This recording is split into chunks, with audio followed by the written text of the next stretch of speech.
नैहरे जाए के मन करत बा? हाँ। काहे? अरे बहुत माई बाबू के याद आवत हो। अरे तू हमके छोड़ के चल जाए वो ना सोचत हो हम कैसे रहा? अरे रह लिया कुछ दिन। सुना? हाँ सुनावा। गोरी दिन जाई हो नहीं हरावा, गोरी दिन जाई हो नहीं हरावा, बारू मोरे रखिया के पुतारी। अरे जाएगा फिर तो नहीं क्या ना? नहीं जा। अरे जाएगा ना जाएगा।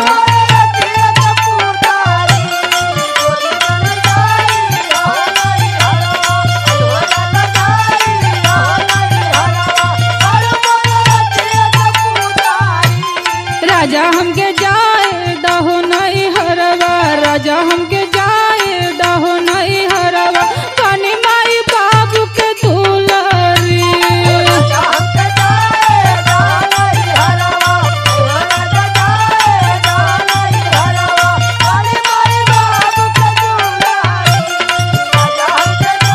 अरे जाए नहीं फिर तो नहीं के है ना, जाए नहीं ना, कल जाऊँ 2 दिन बर्दाश्त कर लही। कैसे बर्दाश्त करब? सुना? सुनावा।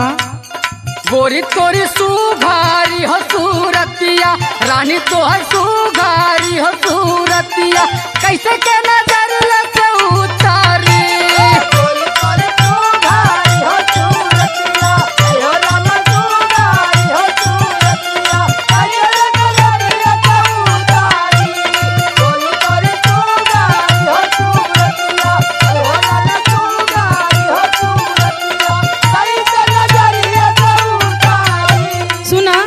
पता बा कि तू हमरा से बहुत प्यार करेला। जब जाने लू तब काहे ऐसा करत हो? अब तो वहाँ से यहीं के है तो फिर हमारा सूरत देख लिया। जब हमको छोड़ के चला जाबू तब 4 समोसा फुल्की के लेके आए बोला। आप बतावा थोड़ा बर्दाश्त ना कर सकेला? करही पड़ी। सैया मोरे मांगी आपके सेनुरवा, सैया